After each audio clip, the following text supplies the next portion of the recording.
जय श्री राम सेवा आश्रम की ओर से श्री राम कथा शांति पाठ का अगला अध्याय आज आप लोगों के बीच में लेकर के आया हूँ।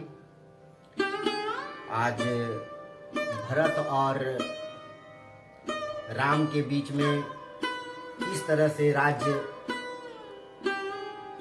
के राज्याभिषेक के समय किस तरह से विडंबना हो रही है उस कथा का वर्णन कर रहा हूं। भरत सपत तो सत्य कहू, परिहरि कपट दुराव, हरस समय विषमऊ करसी, कारण मोहि सुनाव। यावर रामचंद्र की जय। जब अयोध्या में श्री रामचंद्र जी का राज तिलक होने की तैयारी पूरे साम्राज्य में, पूरे गांव में और पूरे देश में, नगर में तैयारियां चल रही थी, खुशियों का माहौल था, लेकिन विधाता की कुछ और ही मर्जी थी। उस समय माता कैकेयी के बीच में मंथरा आती है और ऐसी मंथरा जिन्होंने आज राम कथा का एक विशेष रूप से इस कथा को अन्य मार्ग में ले गए और आज राम कथा पूरे संसार में इस बात का वर्णन हो गया है। जब कैकेयी को मंथरा ने भरत की बात को बताई कि हे रानी, हे माता, कल तो प्रभु श्री राम जी का राज्य तिलक हो जाएगा और आपके भरत यहाँ के सेवक बन जाएंगे, आप उनका दासियां बन जाएंगी, आपको रानी की पदवी पर नहीं बैठाया जाएगा। इस तरह से उन्होंने माता को इतना दिग्भ्रमित कर दिए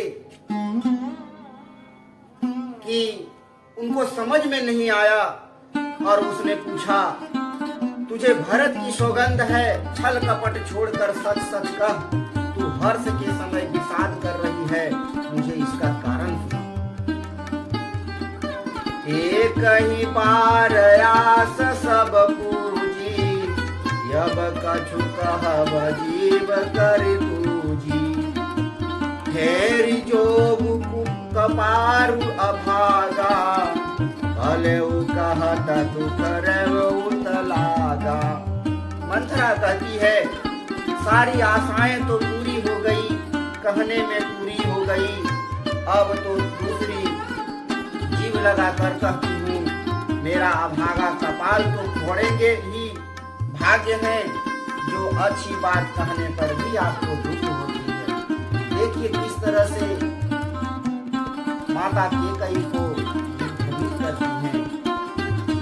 कहीं झूठी पूरी बात बनाई, हे प्रिय तुम नहीं करऊं में माई, हमहु कहेबू अब ठकुरा, सोहाती नाही त मौन रहबू दिन राती।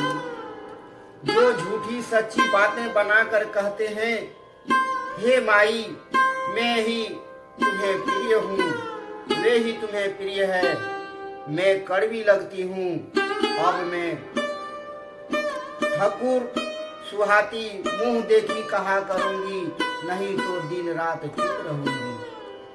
कैसे आज के समय में भी हमारे समाज में, हमारे गांव घर में मंथराएं एक दूसरे के घर में विवाद खड़ा करती हैं, उसी तरह से श्री रामचंद्र जी के राज्य तिलक होने के समय में मंथरा ने कैकेयी को ऐसा कान भरा कि दुर्मति और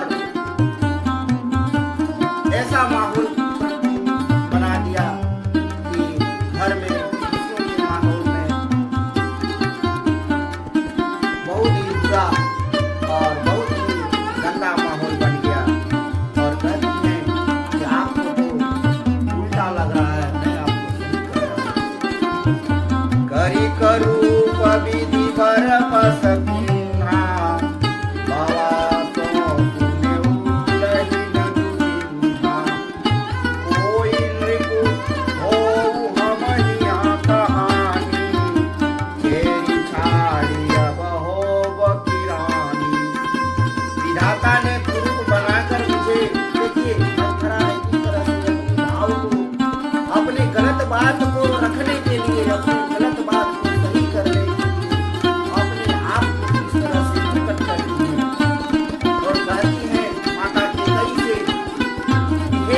विधाता ने तो मुझे भूत बनाकर मुझे परवश कर दिया, दूसरे को क्या दोष दूंगा।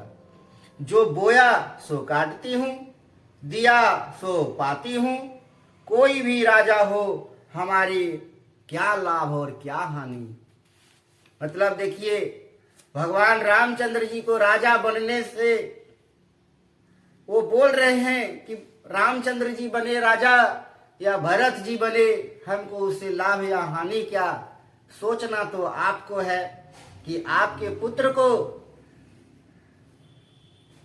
पुत्र को राजकाज संभालने के लिए नहीं देकर के दास बना करके रख रहे हैं और बड़े ज्येष्ठ प्रभु राम को राज्याभिषेक कर रहे हैं।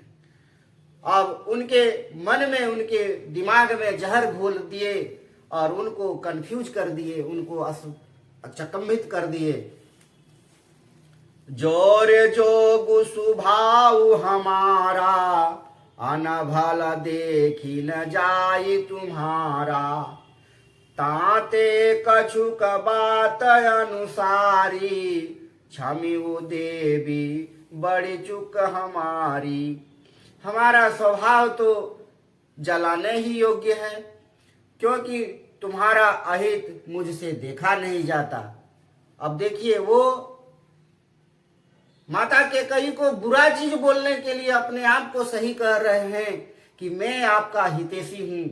तो बताइए, क्या कभी दूसरा परिवार के लोग, दूसरे लोग एक दूसरे परिवार को तोड़ने के लिए किस तरह से नई नई कहानियां बना करके और दिग्भ्रमित कर रहे हैं। क्योंकि तुम्हारा अहित मुझसे देखा नहीं जाता, इसलिए कुछ बात चलाई थी, किंतु हे देवी हमारी बड़ी भूल हुई, क्षमा करो।